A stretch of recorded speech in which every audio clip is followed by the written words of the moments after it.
Ethan Vance massaged his temples as he stepped off the transport shuttle onto Xylo's space station. The recycled air carried the peculiar mix of antiseptic, machinery oil, and the undefinable scent of too many species breathing in a confined space. As a mid-level trade negotiator for the Earth Alliance, he was accustomed to strange environments, but something about Xylo's always set his teeth on edge. Perhaps it was the station's reputation as a nexus of political intrigue, or perhaps it was simply the knowledge of what was at stake during the summit. The resource disputes between Earth Alliance and the formidable Kthar Empire had been escalating for months. This neutral ground summit was likely the last chance to prevent an outright conflict. Ethan's role was modest: support the delegation, prepare briefings, and stay out of trouble. But even he felt the weight of responsibility. "Vance, keep up," barked Amelia Jensen, the severe-faced delegation leader, striding ahead of him. "The welcome reception begins in 30 minutes, and I need you prepared." "Yes, Director," Ethan replied, quickening his pace. Their security specialist, Marcus Reed, fell in behind them, eyes constantly scanning the crowded corridors with professional paranoia. The reception hall was a massive chamber at Xylos' core, its transparent ceiling revealing the breathtaking starfield beyond. Representatives from dozens of worlds mingled beneath floating light orbs that shifted color to match the ambient mood. Ethan accepted a glass of something blue and effervescent from a server and positioned himself unobtrusively near a support column, content to observe. Director Jensen had specifically instructed him to remain inconspicuous. "Just gather intelligence," she'd said. "Listen more than you speak." It was advice Ethan had no trouble following. He'd learned long ago that the most valuable information was rarely shared in formal negotiations. His attention was drawn to a small commotion near the main entrance. A delegation unlike any other had arrived, immediately becoming the subject of excited murmurs. The Lyra. Ethan had read the briefing materials, but had never encountered them in person. The tallest among them barely reached 3 feet in height, yet they carried themselves with unmistakable dignity. Their silvery skin caught the light as they moved, and their large, luminous eyes, in shades of violet and indigo, seemed to take in everything at once. Leading them was a figure who could only be their ambassador. Unlike her companions, who wore elaborate robes of deep blue, she was dressed in a fitted suit of iridescent material that shifted between silver and pale lavender. Her hair, a striking metallic platinum, was styled in an intricate pattern of braids adorned with tiny glowing crystals. Around her neck hung what appeared to be a ceremonial pendant, pulsing gently with inner light. "Ambassador Lyrania," someone whispered nearby. "They say she's the youngest ever appointed to represent their species, but brilliant beyond measure." Ethan watched as she navigated the room with practiced grace, stopping to exchange greetings with various dignitaries.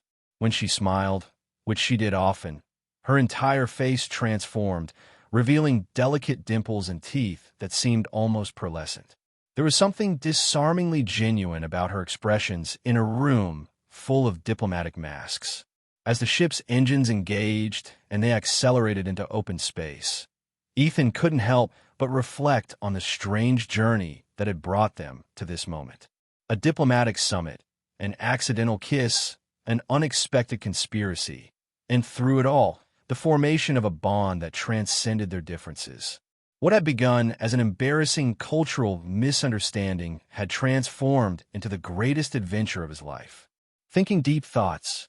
Nia asked, recognizing his contemplative expression. "Just appreciating the unpredictability of life," he replied. "A month ago, if someone had told me I'd be leaving my career behind to explore the galaxy with a 3-foot-tall alien who once stood on a crate to kiss me, I'd have questioned their sanity." Nia's laughter filled the bridge. "And if someone had told me my impulsive diplomatic maneuver would lead to genuine affection rather than mere political advantage, I would have dismissed them as hopelessly romantic." "Are we hopelessly romantic, then?" Ethan asked, settling into the captain's chair beside her elevated pilot's seat. "Perhaps," she conceded, her fingers dancing over the navigation controls with practiced precision. But we're also practical. The galaxy needs examples of cooperation that transcend species boundaries. We're simply embodying that principle in a particularly personal way. The stars streaked past as they entered FTL travel, the familiar patterns of local space giving way to the unexplored territories beyond. Neither Earth Alliance nor Lyran charts had mapped this region thoroughly. It was truly neutral space, unburdened by the politics they were leaving behind. Ethan reached across the small distance between them, taking Nia's delicate hand in his. Her skin was cool to the touch, with the faint electrical conductivity characteristic of her species that had once felt alien but now seemed perfectly natural to him. "To new beginnings," he said. Nia squeezed his hand gently, violet eyes shining with the reflected light of countless stars. And unexpected journeys. As the Starlight venture carried them forward into the unknown, Ethan and Nia faced the future not as representatives of their respective worlds, but as pioneers of a different sort, ambassadors of the heart, proving that understanding, respect, and love could bridge even the vastest of differences. Formal portion of the reception began. Representatives gathered in a loose circle. Customary gifts were exchanged, symbolic tokens meant to establish goodwill before the difficult negotiations ahead. Ethan remained at his post, half listening to Director Jensen's polished speech about cooperation and mutual respect. His eyes kept drifting to the Lyran ambassador, who seemed to be watching him with equal curiosity. When their gazes met, she didn't look away as diplomatic protocol might dictate. Instead, she offered a small, conspiratorial smile that caught him off guard. The gift exchange continued. When Ambassador Lyrania's turn came, she stepped forward with a small, crystalline object that hummed with energy. After presenting it to the summit moderator, she suddenly turned and walked directly toward where Ethan stood. The room grew quieter, attention shifting to her unexpected movement. Ethan straightened, unsure what protocol dictated in this situation. Before he could decide whether to step forward or retreat, Ambassador Lyrania reached a nearby shipping crate used for displaying refreshments. With surprising agility, she climbed atop it, bringing herself nearly eye level with him. "Representative of Earth," she said, her voice melodious with an accent that somehow made standard English sound like music. "I would honor your people with a traditional Lyran greeting." Before Ethan could formulate a response, she leaned forward and placed a soft, brief kiss on his cheek.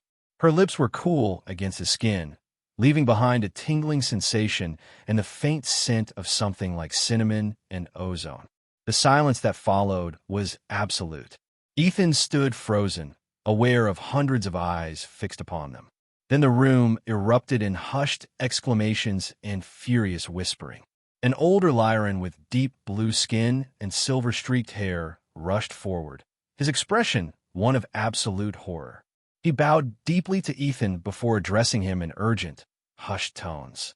"Sir, I am Kale, senior attaché to Ambassador Lyrania.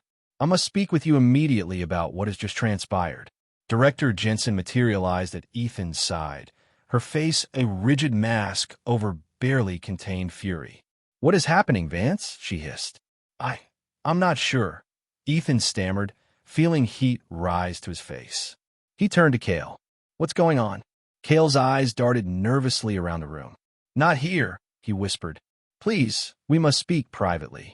"This is most unexpected." From her position still atop the crate, Ambassador Lyrania watched the exchange with an expression Ethan couldn't quite decipher, something between amusement and challenge. She offered no explanation, merely inclining her head slightly toward a side exit. Minutes later, Ethan found himself in a small conference room, accompanied by a furious Director Jensen, a stone-faced Marcus, a deeply distressed Kale, and the serenely composed Ambassador Lyrania. "Explain," Jensen demanded as soon as the door sealed shut. Kale wrung his hands. "I must apologize for not preventing this. Situation absurd. Mr. Vance is here as a junior negotiator. He has no authority to form personal alliances, and he certainly wasn't authorized to accept any proposals. This was clearly a cultural misunderstanding that we can quietly resolve. Kale shook his head emphatically. I'm afraid it's not so simple, Director. The gesture was witnessed by representatives from across the galaxy. A public rejection would constitute an unforgivable insult to the Lyran people. It would not only destroy any possibility of alliance, but could potentially trigger a serious diplomatic incident. Is that a threat? Marcus spoke for the first time, his hand drifting toward the concealed weapon Ethan knew he carried. Not at all, Ambassador Lyrania interjected smoothly. Merely a cultural reality. My people place extraordinary value on public commitments and faith. They would interpret a rejection as a declaration that humans find Lyrans too inferior for such bonds. That's ridiculous, Ethan said. No one would think that. The Kthar delegation seemed particularly interested in the development, Kale noted grimly. They would undoubtedly exploit any discord. Ethan noticed Ambassador Lyrania watching him closely. Her violet eyes revealed nothing, but he sensed calculation behind her serene expression.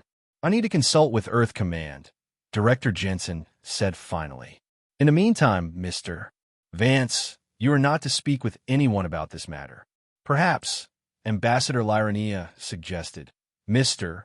Vance and I should spend some time discussing the situation privately. After all, we are now officially betrothed. The slight upturn at the corner of her mouth made Ethan wonder if she was actually enjoying this chaos. Absolutely not, Jensen snapped. Mr. Vance's. I'll speak with her, Ethan interrupted, surprising himself. When Jensen glared at him, he added, just to understand exactly what this situation entails. Diplomatically speaking, Jensen looked ready to object, but instead turned to Marcus. Stay with them, she ordered before storming out to contact headquarters. Left in the awkward silence, Ethan studied the woman who had, through one impulsive action, completely upended his life. Despite her small stature, Ambassador Lyrania radiated a commanding presence. Why? He asked simply. The Lyran position is precarious, she replied, dropping some of her formal demeanor once Jensen had left. We are small in both physical stature and population. The Kthar have been pressuring us to grant them exclusive access to our quantum crystalline technology. We've resisted, but without strong allies. She spread her delicate hands in a gesture that transcended species barriers. So you decided to create an instant alliance through me? Why not approach our leadership through proper channels? Your leadership has been non-committal for months. Time is a luxury we no longer possess. She moved closer, looking up at him with those unsettling violet eyes. And you, Ethan Vance, are not as junior as your director suggests. I've reviewed your service record. You've resolved 3 regional disputes that senior negotiators failed to settle. You understand nuance in a way many humans don't. You research me? Ethan was unsettled by the thought. I research all potential assets, she replied matter-of-factly. Now, we need to discuss how to proceed. This betrothal, however it began, presents an opportunity for both our peoples. Ethan shook his head in disbelief. This is insane. We can't maintain a fake engagement. Why not? It's merely a diplomatic fiction, one that grants us time and leverage. You play the role of respectful but bewildered fiancé. I utilize our new status to strengthen negotiating positions, and we both get what we want. And what exactly do I get from this arrangement? Ethan asked. Ambassador Lyrania tilted her head slightly, those violet eyes assessing him. A pivotal role in preventing interstellar conflict. Isn't that why you became a negotiator? Before Ethan could respond, the door slid open, and Director Jensen returned, her expression grim. Earth Command has considered the situation, she said through clenched teeth. In light of the delicate negotiations and the Kthar interest in this development, they've instructed that we maintain the appearance of accepting this engagement until the summit concludes. Ethan stared at her in disbelief. They can't be serious. They are absolutely serious, and they've made it clear that your full cooperation is expected. She fixed him with a steely gaze. Consider it your most important assignment to date, Vance. Ambassador Lyraenia smiled, revealing those pearlescent teeth again. Wonderful. Then it's settled. Shall we return to the reception, my betrothed? We've made quite an entrance. It would be rude not to follow through. And so began what Ethan would later refer to as the most surreal period of his diplomatic career. Over the next days, he and Ambassador Lyraenia, please call me Nia when we're not in formal settings, she'd instructed, were required to appear together at numerous functions. They played their parts. Ethan, the respectful if somewhat dazed human fiancé. Nia, the confident ambassador who had secured a significant alliance. The first few appearances were excruciating. Ethan felt the weight of curious stares and whispered comments everywhere they went. The height difference made natural interaction challenging. Nia sometimes used small platforms or steps strategically placed around the station, while Ethan found himself unconsciously crouching or finding seats that put them on more equal footing. Communication presented its own challenges. Though Nia spoke perfect standard English, Ethan discovered that Lyrans had subtle nonverbal cues that he continuously misinterpreted. Once, when he thought she was expressing agreement with his comment about trade regulations, she later informed him that she had actually been signaling mild offense at his oversimplification. Your species relies so heavily on words, she observed during one of their enforced appearances at a cultural exhibition. It's inefficient, as opposed to unexplained kisses that result in engagements. Ethan countered. To his surprise, she laughed, a sound like tinkling crystal that drew attention from nearby attendees. A fair point. Though I assure you, had you been Lyran, the meaning would have been unmistakable. Despite the awkwardness, Ethan found himself increasingly intrigued by his fiancée. Nia possessed a formidable intellect, grasping complex economic principles and political nuances with ease. She had a sharp wit that occasionally emerged when they were relatively private, and a surprising knowledge of Earth culture and history. Why did you learn so much about us? He asked one evening as they shared a meal in a neutral dining facility. Nia considered the question while delicately dissecting the station's approximation of Earth cuisine, a dish purporting to be pasta but bearing little resemblance to the Italian original. Your species fascinates me, she admitted. You're physically imposing, yet often insecure. Technologically adolescent, but spreading rapidly across the stars. Individually kind, but collectively capable of tremendous cruelty. Such contradictions. They're quite compelling. You make us sound like a virus with charm, Ethan remarked. Perhaps a symbiotic organism instead, she countered. With potential for either great harm or great benefit to your host environment, depending on your choices. As the days passed, their interactions became more natural. Ethan found himself genuinely curious about Lyran culture and Nia's personal history, while she seemed equally interested in understanding human perspectives beyond her academic knowledge. It was during these more authentic exchanges that Ethan began noticing troubling incidents. First, there was a mysterious data breach that exposed sensitive details about the Earth delegation's negotiating positions, fortunately discovered before the information could be utilized. Then came the unexplained malfunction in life support systems near the Lyran delegation's quarters, which Nia dismissed as typical station inefficiency despite Kale's obvious concern. Ethan might have attributed these to coincidence had he not witnessed a Cathar representative watching them with unusual intensity at several functions. The hulking reptilian species were known for their directness rather than subtlety, which made their sudden interest in quiet observation all the more suspicious. His concerns intensified after a small explosion in a maintenance tunnel adjacent to his own quarters. The station's security deemed it an equipment malfunction, but Marcus's examination revealed evidence of deliberate tampering. Someone sending a message, Marcus concluded grimly. That evening, when Ethan and Nia were scheduled to attend a performance of interspecies music, another photo opportunity for the happy couple, he pulled her aside into an alcove. I think we're being targeted, he said quietly. These incidents aren't random. Instead of dismissing his concerns, Nia's expression turned serious. I've had similar suspicions. 3 members of my staff have reported being followed, and our secure communications have shown signs of attempted intrusion. The Kthar, perhaps, she said, though her tone suggested doubt. But they typically favor more direct intimidation. This feels different.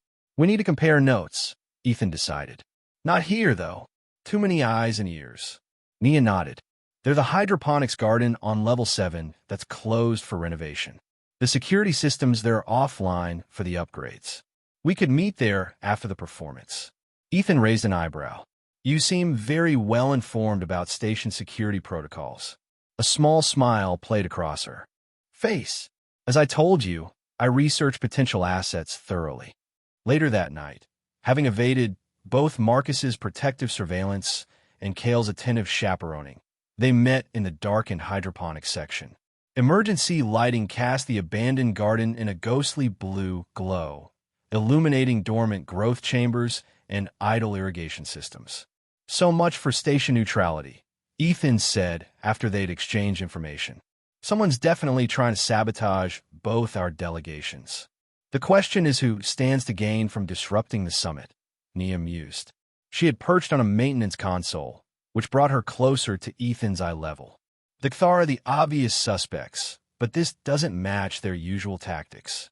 Could it be a faction within your people? Ethan asked cautiously. Or mine? Both possibilities must be considered, she acknowledged. There are Lyrans who believe we should accept Kthar protection rather than risk standing alone. An Earth alliance has its own commercial interests that might not align with official policy. Ethan leaned against the console, thoughtful. We need more information. I have contacts in station security, and I have access to certain monitoring networks, Nia interrupted. My people may be small, but we've developed quite sophisticated surveillance capabilities out of necessity. You're suggesting we conduct our own investigation? Unless you prefer waiting for the next accident to occur in your sleeping quarters. Put that way, the choice seemed obvious. They developed a plan. Ethan would leverage his Earth Alliance credentials to access security logs and transport manifests, while Nia would utilize her delegation's more covert monitoring systems to track suspicious communications. As they prepared to leave separately, Nia hesitated. In the blue emergency lighting, her silvery skin seemed almost luminescent. Ethan, she said, using his first name without the usual diplomatic formality, I want you to know that whatever my initial motivations for creating this situation, I do not wish to see you harmed. I'm touched, he replied, half sarcastic, half sincere. I mean it, she insisted. My people have a saying. The bond once formed cannot be broken without breaking part of oneself. I may have exploited your ignorance of our customs, but I would not betray the bond, even a politically motivated one. There was a vulnerability in her expression he hadn't seen before. Trap. As they hurried toward the exit, Ethan caught her arm. We can't just walk into this. They'll be expecting us. Nia's violet eyes gleamed with determination. No, they'll be expecting diplomats following protocol. What they won't anticipate is that we've identified them and prepared accordingly. What exactly are you suggesting? She smiled then, a fierce expression that transformed her delicate features. I'm suggesting, my unexpected fiancé, that it's time we turn the tables on our would-be manipulators. They split up to implement their hastily formulated plan. Ethan contacted Director Jensen and Marcus, sharing just enough information to put them on alert without revealing the extent of his unauthorized investigation with Nia. Meanwhile, Nia used her delegation's secure channels to position her loyal staff strategically around the station. The central chamber was already filling with confused delegates when Ethan arrived.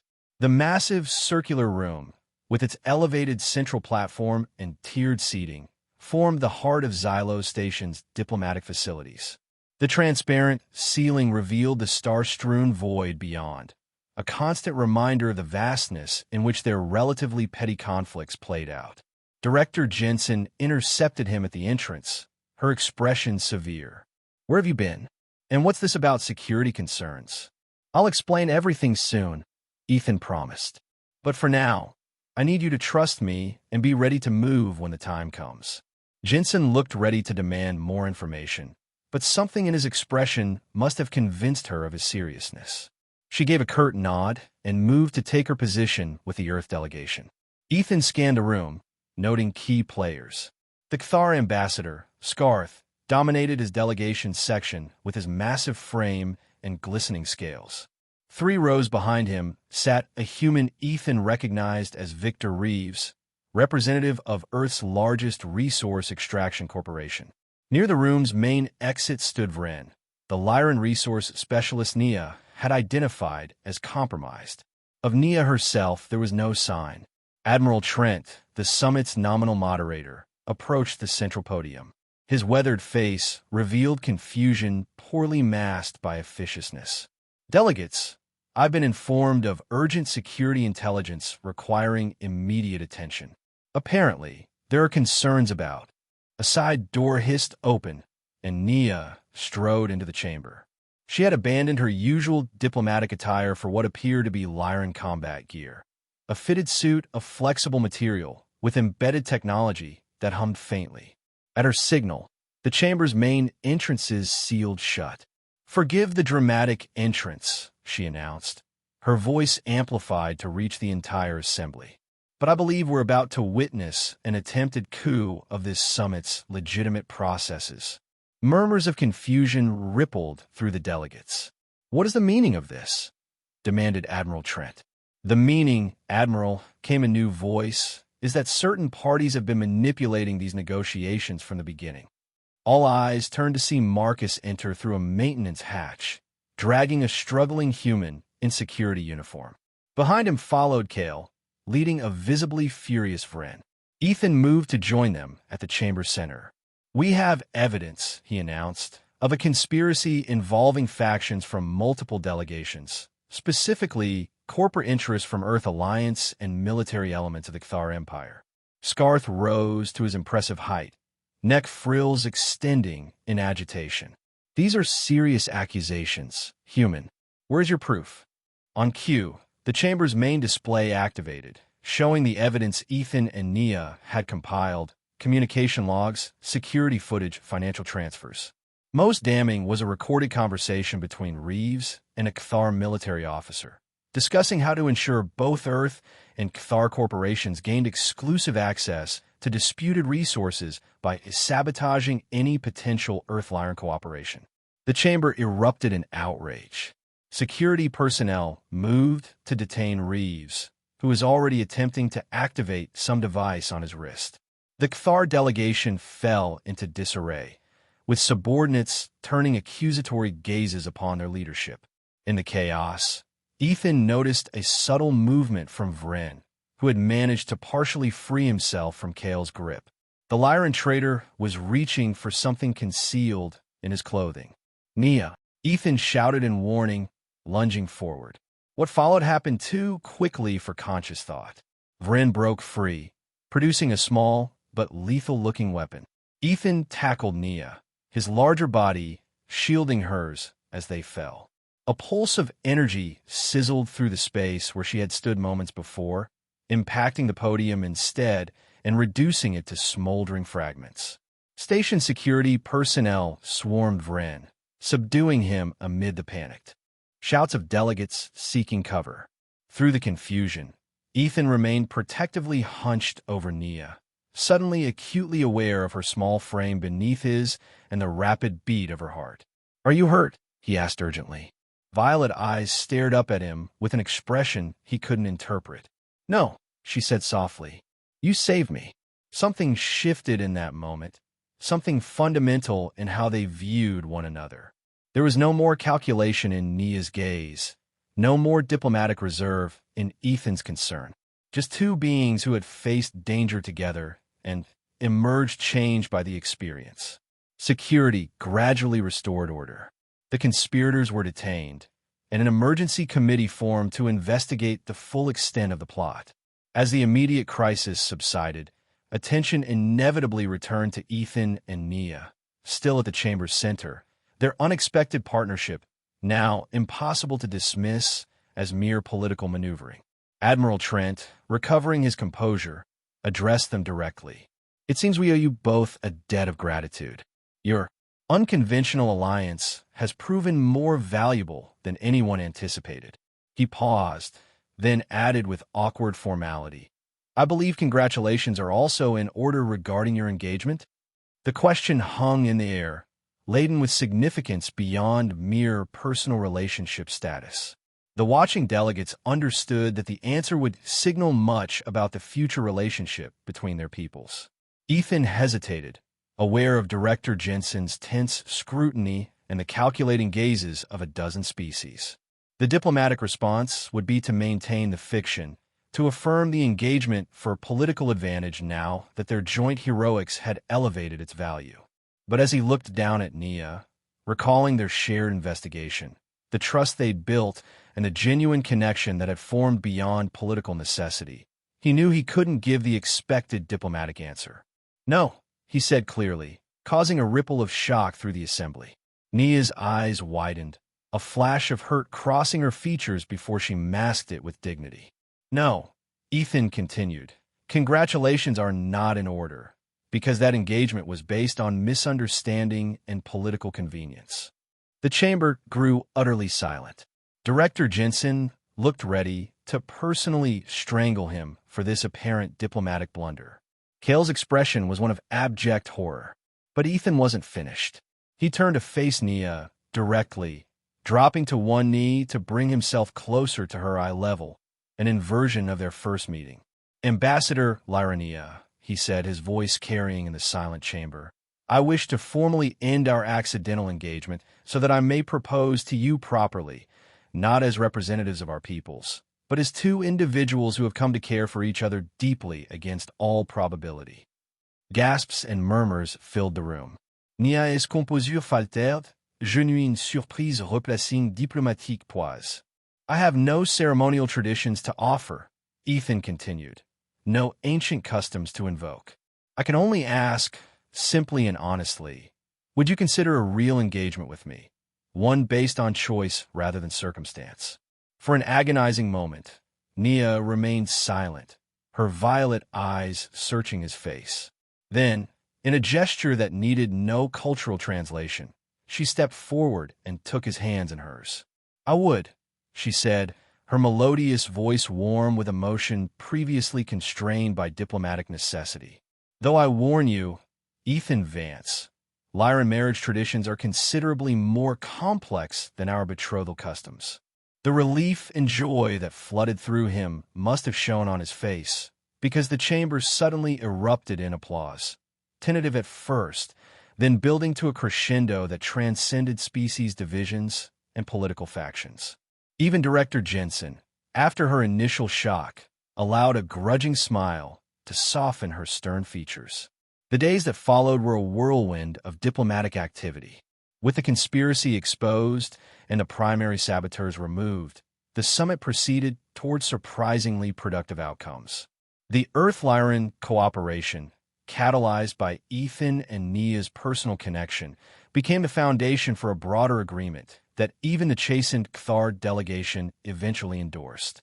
Through it all, Ethan and Nia navigated not only the complex politics, but also the equally challenging territory of their evolving relationship. Cultural differences that had once seemed insurmountable became opportunities for growth and understanding. The height disparity that had initially been awkward became a source of gentle teasing and creative problem-solving. You realize, Ethan told her one evening as they shared a quiet moment on an observation deck overlooking the docking bays, that our respective governments are likely to keep us extremely busy once we return to official duties. I'll be sent to mediate some dispute on the other side of alliance space, while you'll be coordinating Lyran integration into new trade networks. Nia, seated beside him on a specially adjusted chair, considered this. That would be the expected career progression, she agreed. Though I'm not convinced it's what either of us truly wants anymore. What do you mean? She turned to face him fully. We've both served our peoples faithfully. We've helped secure a peace that has eluded negotiators for years.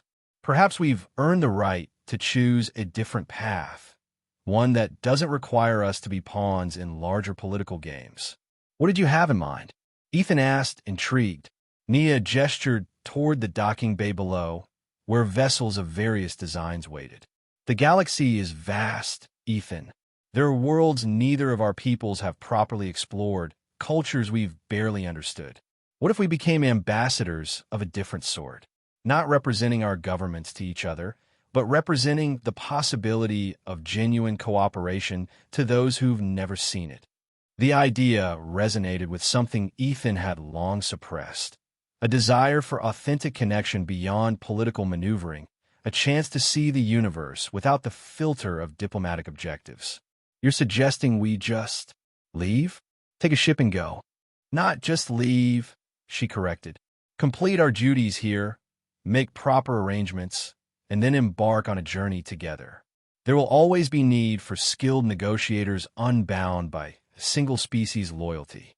We could do much good, and perhaps find our own happiness in the process. As Ethan contemplated this unexpected proposal, he realized that the woman before him continued to surprise him in the most wonderful ways. What had begun as a diplomatic crisis had evolved into the most promising partnership he could imagine. You know, he said with a growing smile, for someone so small, you think remarkably big. Nia laughed, the sound still reminding him of tinkling crystal. And you, for someone so diplomatic, are refreshingly direct. Is that a yes? It's a definite yes, Ethan replied, though I suspect Director Jensen might have a heart attack when I submit my resignation. Kale will certainly require medical attention when I announce mine. Nia agreed cheerfully. 6 weeks later, they stood together on the bridge of the Starlight Venture, a modest but well-equipped exploration vessel they had jointly purchased using their not inconsiderable diplomatic severance packages. Behind them, Xylo's station receded into the distance, a glittering construct against the backdrop of endless stars. Ethan looked down at Nia, who was operating the navigation console from a specially designed platform. Her violet eyes reflected the starfield before them, filled with the same excitement and anticipation he felt. Where to first? He asked, although they had discussed potential destinations extensively. Nia smiled up at him, reaching to take his hand. Forward, she said simply. Always forward together.